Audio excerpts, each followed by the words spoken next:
The COVID-19 pandemic puts all citizens to the test, changing daily life, but also upending global politics.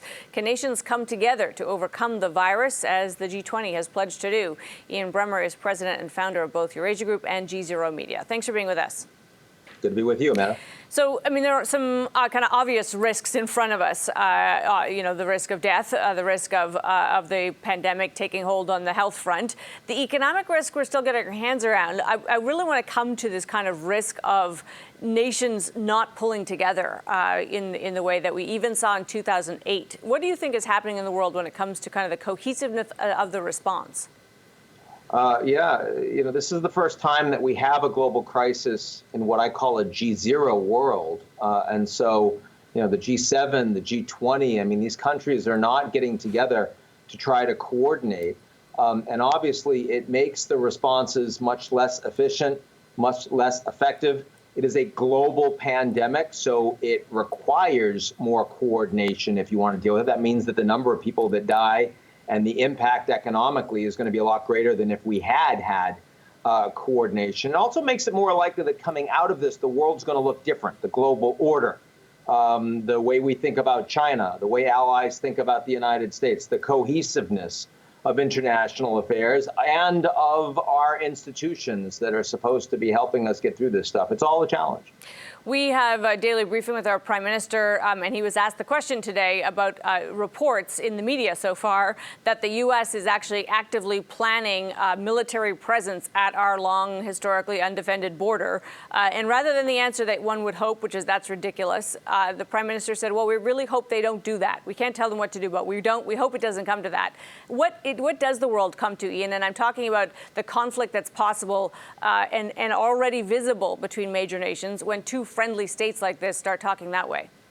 Well, when the Europeans, saw that the United States was closing its travel to Europe to non-American citizens, Trump, of course, did not let them know in advance, didn't clear it with them.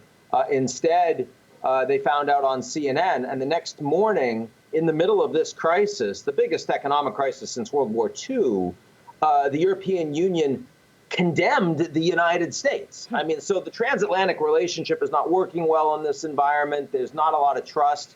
And again, it's not as if I think that you're going to have like a literal war breaking out amongst allies. But what you are going to see is that the Americans' ability to lead by example is going to erode dramatically, and allies will hedge. They'll hedge away from American demands. It will lead to less globalization, less efficiency in global growth, and greater downside risk in the way that our marketplace and our global economy functions. That's on top of the fact that we have just-in-time supply chains that don't respond well to crises, so we need more resilience in them, and we'd be moving away from globalization anyway, just on the back of that, bringing more jobs to where the customers actually are. So let's just talk, and it is, I put this in the context and acknowledge it's hard to look beyond the current crisis, right? There's so much that's happening for people right now that thinking beyond it will feel obviously a little strange. But to you note, globalization was already, getting a bad rap before we headed into this pandemic. We head into 2020. What is the long-term ramifications when we think about the world's ability to grow wealth and make people better off, which was the function of globalization for the last 20 years, as we see it reverse? What is the outcome of that? What are you watching? Well, I think there are three things that I'm watching carefully, two of which I think will happen, one of which I'm not sure of. One of which will happen is that we will go from a splinter net, so where the decoupling of the global economy was largely limited to the technology and data space, that will start to dig deeper into the global economy around manufacturing and services. A lot of multinational corporations, particularly American corporations, that are going to see that they need to focus more on their bottom line. They need to cut costs. If they have to get rid of global footprint, it's going to be from China, not from the United States. They need to be seen as acting patriotically, supporting the U.S. government. So that's number one.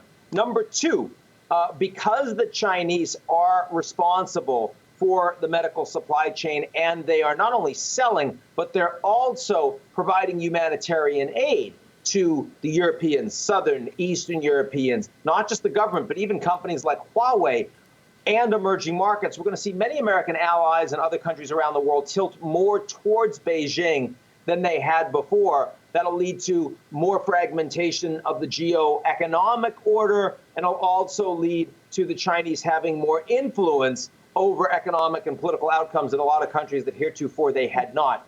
The one that I'm less certain of is we could leave this crisis into a U.S. China Cold War, a full-fledged.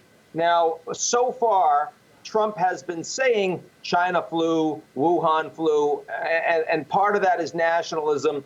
Part of that is because the Chinese covered this up for the first month, and that's why it became so explosive in China and around the world. But he doesn't want to break the phase one trade deal. He doesn't want tariffs to come between the U.S. and Chinese. He's still trying to keep the economic relationship on a fairly even keel. Now, that's because Trump's approval ratings are going up. He's having these massive, press rallies every day that are getting more attention than Monday Night Football in terms of ratings, right?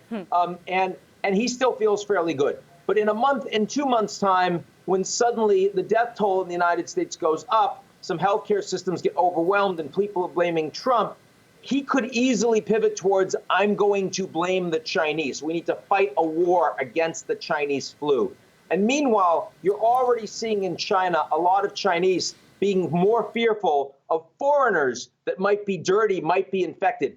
Very easy to gin up that patriotism. So there's a real question mark as to whether this world order in a few months' time looks fundamentally different than the way it did when coronavirus was visited upon us.